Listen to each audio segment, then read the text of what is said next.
Rearrange your mind to manifest anything you want, Neville Goddard. There is only one reality, and that reality is consciousness. Before any object appears, before any event unfolds, before any circumstance takes shape in the theater of the world, there is awareness. It is silent, invisible, formless, and yet it is the only substance that truly exists. What you call life, what you call destiny, what you call fortune or misfortune, is but the shadow cast by the movement of your own consciousness. And until this is seen, not as theory, but as revelation, man remains bound to appearances, praying to effects while ignoring the cause. You have been taught to believe that the world exists independent of you, that it moves by forces beyond your reach, that you are but a fragment tossed into an already formed universe. Yet the truth, spoken in scripture and veiled in symbol, has always declared otherwise. I am the Lord, and beside me there is no other. This I am is not a distant deity seated beyond the clouds. It is the awareness that reads these words. It is the sense of being that you call yourself, that simple, undeniable knowing that you are, this is God. Not as a concept, not as a belief, but as your own consciousness. If consciousness is the only reality, then the rearrangement of your mind is the rearrangement of your world. You do not change things by struggling with appearances. You do not alter life by force of will directed at shadows. You alter life by altering the state from which you perceive it. For the world does not precede your consciousness, it proceeds from it. It reflects with absolute fidelity what you assume yourself to be. Assumption hardens into fact.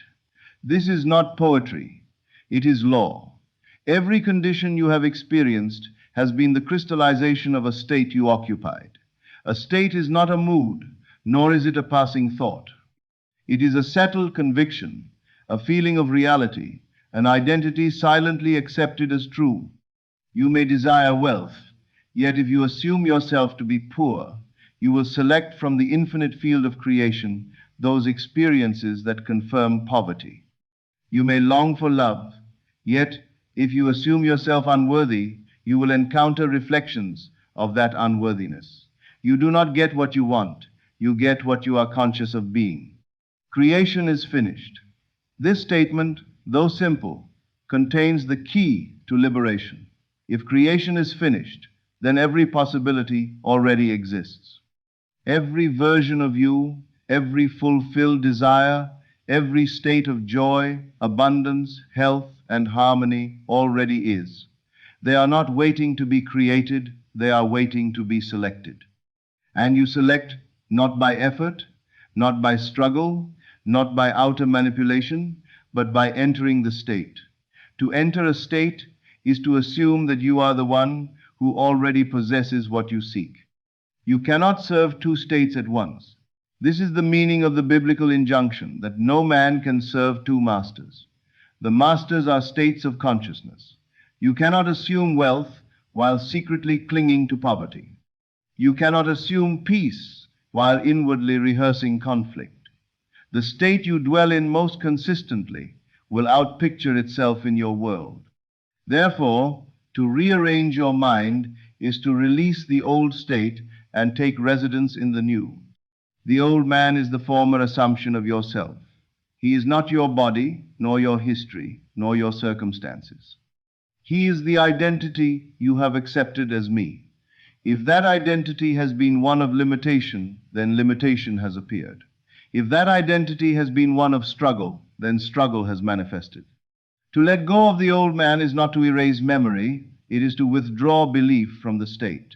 It is to cease identifying with it. When you no longer give life to a state through identification, it loses its power to express. You must understand that feeling is the secret. Feeling is not emotional excess, it is the sense of reality. When you feel yourself to be something, you are accepting it as true.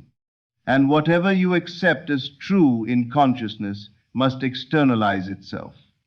The world is a mirror so faithful that it cannot distort your inner conviction. It may delay in appearance, but it cannot deny the law. For the law is impersonal. It does not judge. It simply reflects.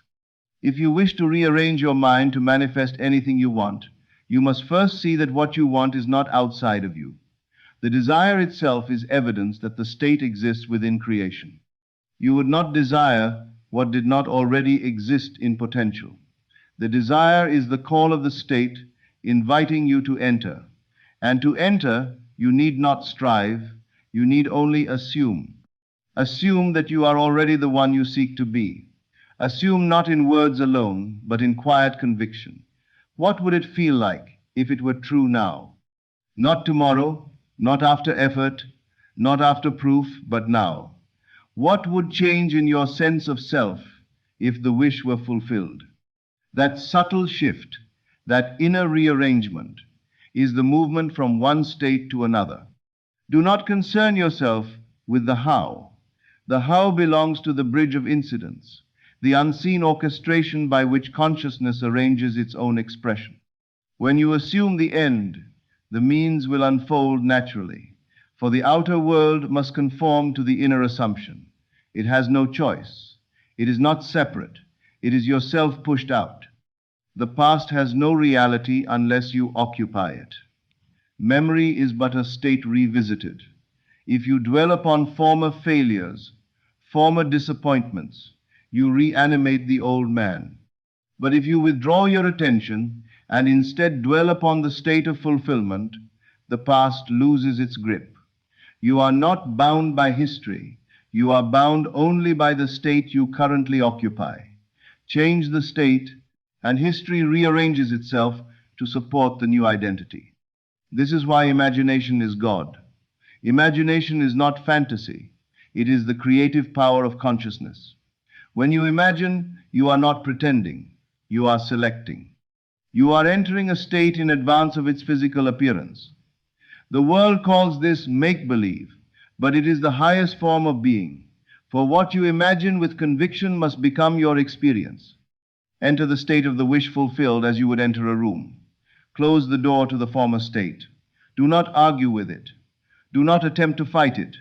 Simply leave it behind. The door you close is attention. The door you open is assumption. When you persist in the new state, it becomes natural. When it becomes natural, it becomes your dwelling place. And when it is your dwelling place, it becomes your world. There is no need to seek signs. Signs follow. They do not precede. When you plant a seed, you do not dig it up daily to check its growth. You assume it is growing. So it is with the rearrangement of the mind. Once you assume the new identity, remain faithful to it, not through strain, but through quiet knowing. When doubts arise, recognize them as echoes of the former state. They have no authority unless you grant it. The kingdom of heaven is within you. This was never meant to be poetic. The kingdom is a state of consciousness.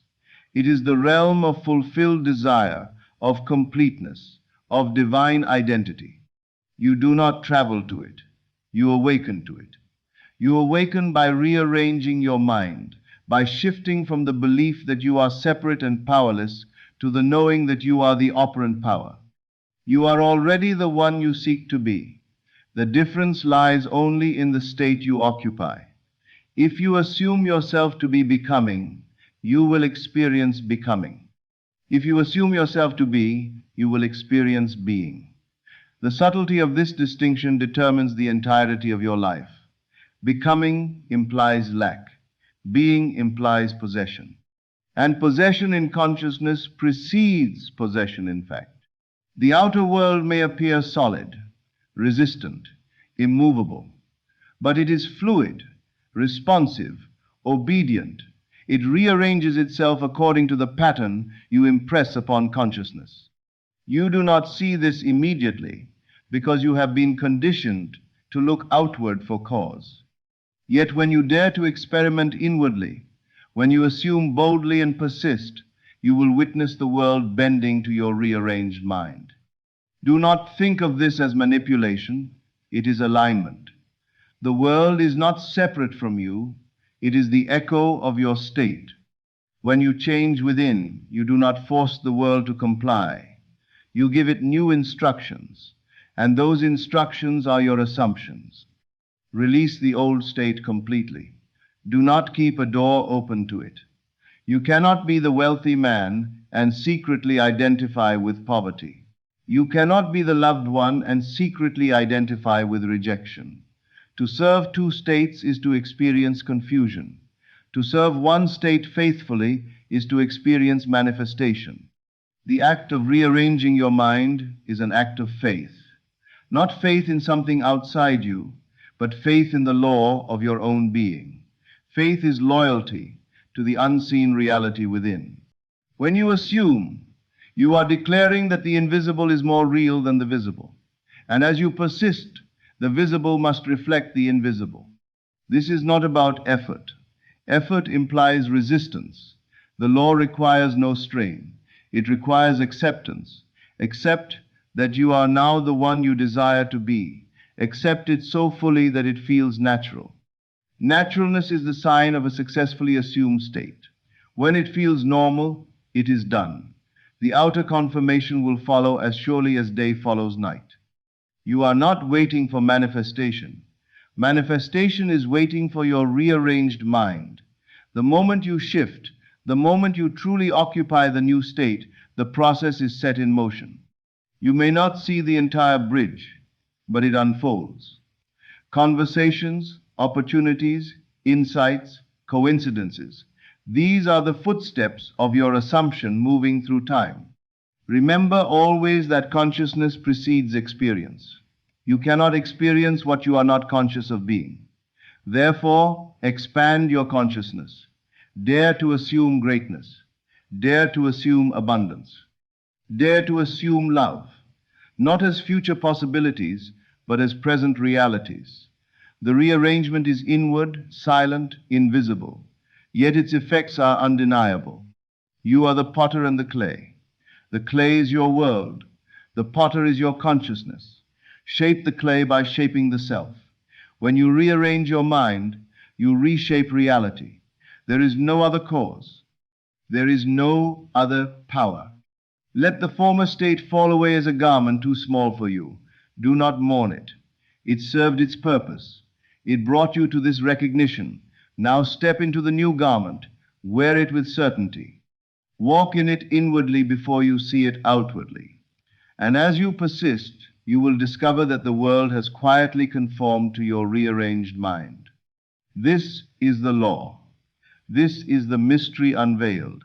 You are not here to struggle against shadows. You are here to awaken to your identity as consciousness itself.